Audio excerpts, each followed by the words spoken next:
Assalamualaikum warahmatullahi wabarakatuh. Perkenalkan, kami dari kelompok 4 yang terdiri dari yang pertama ada Citra Riviani, yaitu saya sendiri. Yang kedua ada Dania Alif Rahma. Yang ketiga ada Ani Fadila. Yang keempat ada Siska Dina Ritasari. Dan yang kelima ada Ratna Editya Nispusyami. Kali ini kami akan menjelaskan materi tentang pendidikan anti korupsi.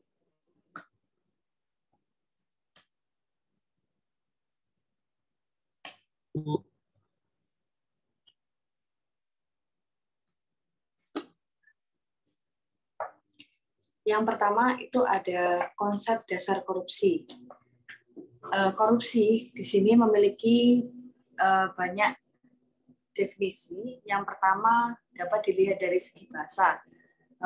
Korupsi dari segi bahasa itu berasal dari bahasa Inggris dan Belanda, yakni corruption dan korupsi, yang merujuk pada perbuatan tidak jujur dan busuk yang berkaitan dengan keuangan. Lalu ada pengertian secara harfiah, yaitu korupsi merupakan penyalahgunaan jabatan publik demi keuntungan pribadi.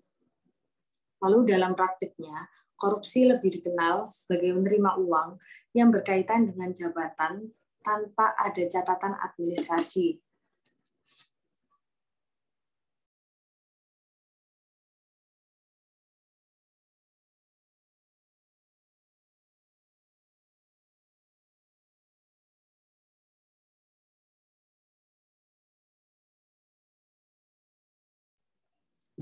Lalu dalam ada pula definisi korupsi menurut Undang-Undang Nomor 20 Tahun 2001 tentang pemberantasan tindak pidana korupsi pasal 2 dan 3, di mana pasal 2 ini berisi ketentuan setiap orang yang secara melawan hukum melakukan perbuatan memperkaya diri sendiri atau orang lain atau suatu korporasi yang dapat merugikan keuangan negara atau perekonomian negara dipidana. Sedangkan pasal yang kedua itu memuat ketentuan setiap orang dengan sengaja menguntungkan diri sendiri atau orang lain atau suatu korporasi penyalahgunaan kewenangan, kesempatan, atau sarana yang ada padanya karena jabatan atau kedudukan yang dapat merugikan keuangan negara atau perekonomian negara dipidana.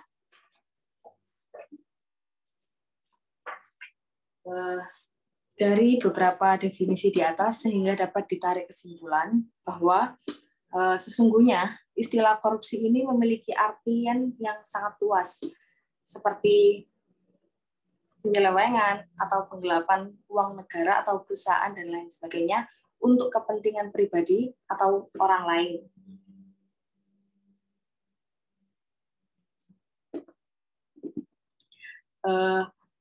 Dari beberapa definisi di atas itu sudah nampak bahwa korupsi itu merupakan perbuatan yang sangat merugikan negara dan mempunyai implikasi yang sangat serius dalam seluruh sektor kehidupan.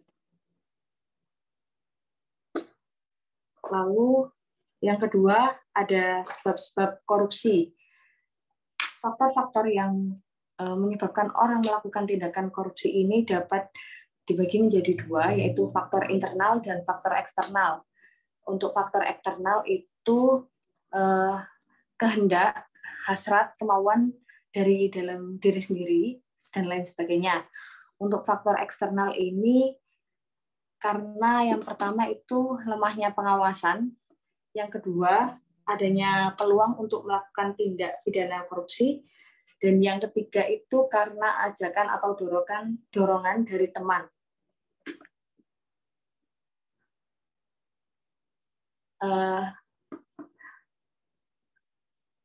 Faktor eksternal yang dipaparkan di atas itu senada dengan apa yang telah dipaparkan oleh Darmawanet yang menyatakan bahwa korupsi itu muncul karena adanya niat, peluang, dan sarana untuk melakukannya. Jadi orang melakukan tindakan korupsi ini dapat dilihat dari dua faktor, yaitu faktor internal dan faktor eksternal. Untuk selanjutnya bisa dilanjutkan oleh teman saya. Baik, selanjutnya ada pemberantasan korupsi di Indonesia. korupsi di Indonesia ini sudah menjadi fenomena yang sangat mencemaskan karena telah meluas dan merambah pada lembaga-lembaga eksekutif, legislatif, dan juga yudikatif. Kondisi tersebut telah menjadi salah satu faktor yang menjadi penghambat utama dalam pelaksanaan pembangunan di Indonesia. Langkah-langkah untuk mengenali hambatan dalam pemberantasan korupsi telah dilakukan dalam rapat koordinasi pengawasan tingkat nasional di Bali pada bulan Desember tahun 2002 yang menyepakati bahwa penanganan korupsi selama ini menghadapi berbagai hambatan serius yang dikelompokkan menjadi yang pertama ada hambatan struktural, yaitu hambatan yang bersumber dari praktik-praktik penyelenggaraan negara dan pemerintahan yang membuat penanganan tindak pidana korupsi tidak berjalan sebagaimana mestinya. Termasuk kelompok ini diantaranya meliputi egoisme sektoral dan institusional yang menjuru pada pengajuan dana sebanyak-banyaknya untuk sektor dan instansinya tanpa memperhatikan kebutuhan nasional secara keseluruhan, serta berupaya untuk menutup-nutupi penyimpangan-penyimpangan yang terdapat di sektor dan instansi yang bersangkutan. Yang kedua ada hambatan kultural, yaitu hambatan yang bersumber dari kebiasaan negatif yang berkembang di masyarakat. Termasuk dalam kelompok ini diantaranya meliputi masih adanya sikap sungkan dan toleran di antara aparatur pemerintah yang menghambat penanganan tindak pidana korupsi. Yang ketiga ada hambatan instrumental, yaitu hambatan yang bersumber dari kurangnya instrumen pendukung dalam bentuk peraturan perundang-undangan yang membuat tindak pidana korupsi tidak berjalan sebagaimana mestinya. Kelompok dalam hambatan ini diantaranya masih banyaknya peraturan perundang-undangan yang tumpang tindih sehingga menimbulkan tindakan koruptif berupa penggelembungan dana di lingkungan instansi pemerintahan. Dan yang terakhir ada hambatan manajemen, yaitu lumbatan yang bersumber dari diabaikannya atau tidak diterapkannya prinsip-prinsip manajemen yang baik, komitmen yang dilaksanakan tidak secara adil, transparan, dan akuntabel, yang membuat penanganan tindak pidana korupsi tidak bisa berjalan sebagaimana mestinya. Selanjutnya bisa dilanjutkan oleh teman saya.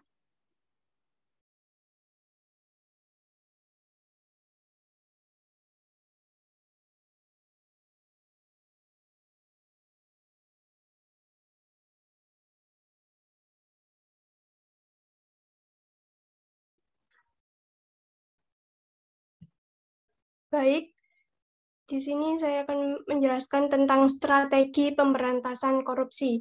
Dalam rencana strategi KPK tahun 2004-2007, strategi yang digunakan untuk memberantas korupsi di Indonesia meliputi kelembagaan internal serta peranan masyarakat, yaitu sebagai berikut.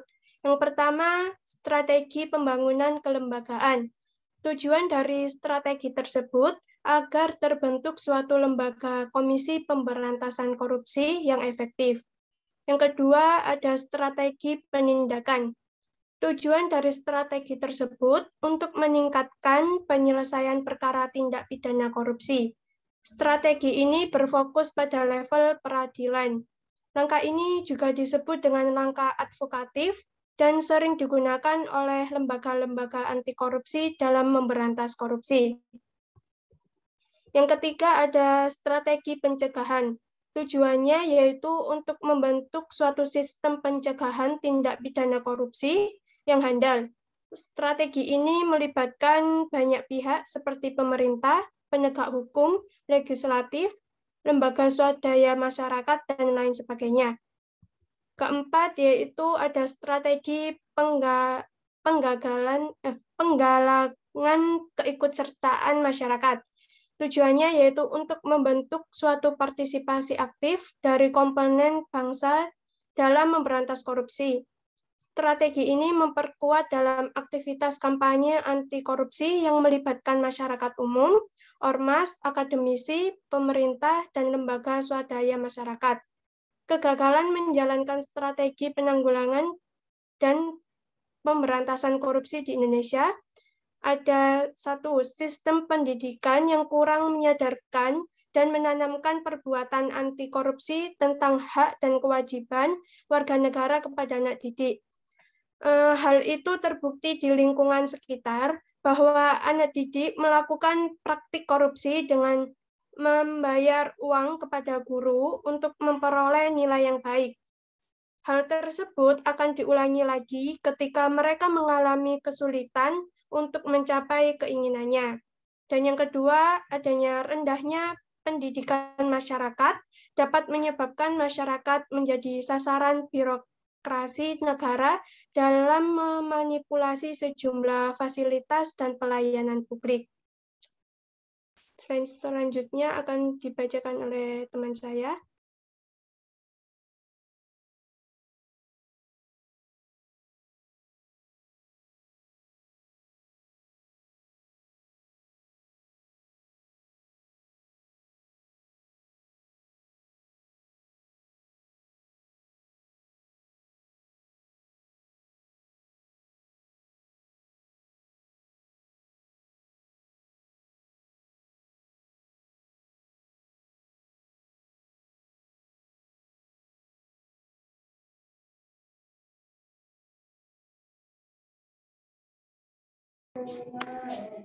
Slide selanjutnya, ya, di slide selanjutnya ada pendidikan anti korupsi.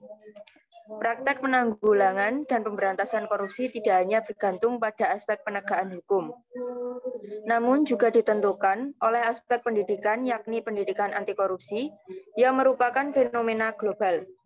Sebagian besar sudah melaksanakan praktek pendidikan anti korupsi, contoh benua Eropa, Amerika, Asia, Australia, dan bahkan Afrika. Dalam Undang-Undang Nomor 20 Tahun 2003 tentang Sistem Pendidikan Nasional, khususnya pada bagian kurikulum nasional mulai sekolah dasar hingga perguruan tinggi. Secara eksplisit, istilah PAK tidak disebutkan. Oleh karena itu, PAK dapat dipandang sebagai inovasi pendidikan. Menurut Dharma 2003, secara umum tujuan PAK adalah 1. Pembentukan pengetahuan dan pemahaman mengenai bentuk korupsi dan aspek-aspeknya. 2. Pengubahan persepsi dan sikap terhadap korupsi. 3. Pembentukan keterampilan dan kecakapan baru yang dituduhkan untuk melawan korupsi. Selanjutnya ada pendidikan anti korupsi sebagai penguat karakter bangsa. Salah satu isi pendidikan karakter yang layak untuk ditanamkan di sekolah adalah anti korupsi. Anti korupsi di sekolah bukanlah semata-mata bagaimana menangani permasalahan korupsi seperti halnya dilakukan oleh KPK, kepolisian, kejaksaan, akan tetapi dapat dimulai dari yang paling sederhana. Misalnya, berperilaku jujur dan tanggung jawab. Hal ini karena education is the kindling of a flame, not the sealing of a vessel. Pendidikan adalah untuk menyalakan obor, bukan untuk mengisi bejana. Demikian kalimat terkenal yang disampaikan oleh Socrates, seorang filosof besar yang pernah ada di dunia ini. Mengingat bahwa pendidikan bukan mengisi bejana, tetapi juga pembinaan rasa identitas dalam diri siswa melalui praktik pengembangan kejujuran pribadi sebagai awal atau fondasi untuk menumbuh kembangkan tanggung jawab kepada orang lain dan sosial kemasyarakatan. Rasa kejujuran merupakan satu dari sekian pilar pendidikan karakter bangsa. Selanjutnya ada beberapa model PAK. Salah satunya model John S. T. Wah Albab 2009 menyatakan bahwa ada 6 cara untuk lebih mengefektifkan upaya pemberantasan korupsi, yaitu 1. Adanya komitmen kepemimpinan politik yang kuat dan sikap anti korupsi. 2. Strategi yang disusun dalam pemberantasan korupsi secara komprehensif. 3. Lembaga anti korupsi harus anti suap. 4. Lembaga anti korupsi harus digeser dari kendali kepolisian. 5. Mengurangi peluang terjadinya korupsi di lembaga yang mempunyai peluang yang sangat besar terhadap korupsi seperti bea cukai, imigrasi, departemen yang menangani penerimaan negara dalam kepolisian. 6. Menaikkan gaji pegawai pemerintah. Model-model anti korupsi di atas masih menitik beratkan pada hal-hal bersifat umum, berbasis kebijakan dalam pemerintah dan penegakan hukum, tetapi belum banyak menyentuh bidang pendidikan dalam arti diintegrasikan dalam kegiatan pembelajaran di sekolah, baik intrakurikuler dan ekstrakurikuler. Untuk berpartisipasi dalam gerakan pemberantasan korupsi, ada 2 hal yang dapat dilakukan oleh sekolah.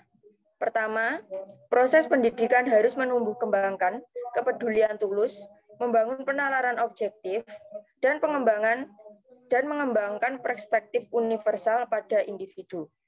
Kedua, pendidikan harus mengarah pada penyemaian strategis, yaitu kualitas pribadi individu yang konsekuen dan kokoh dalam keterlibatan politik. Selanjutnya akan dilanjutkan oleh teman saya.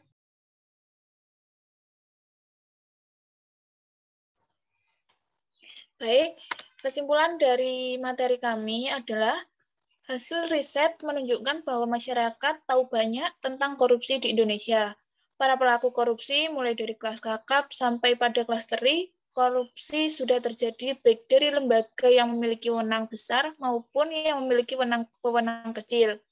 Maka dari itu, salah satu upaya untuk memberikan pemahaman terhadap pelajar adalah dengan memberikan pendidikan anti korupsi yang dapat dilakukan di sekolah-sekolah dan perguruan tinggi. Hal ini perlu dilakukan untuk memberikan pemahaman dan pendidikan yang terencana sedini mungkin. Karena mereka akan menjadi penerus bangsa yang akan meneruskan perjuangan pemerintahan kelak nantinya. Baik, seperti itu ke presentasi dari kelompok kami. Apabila ada kekurangan, kami mohon maaf. Semoga materi yang kami sampaikan dapat bermanfaat bagi kita semua. Wassalamualaikum warahmatullahi wabarakatuh.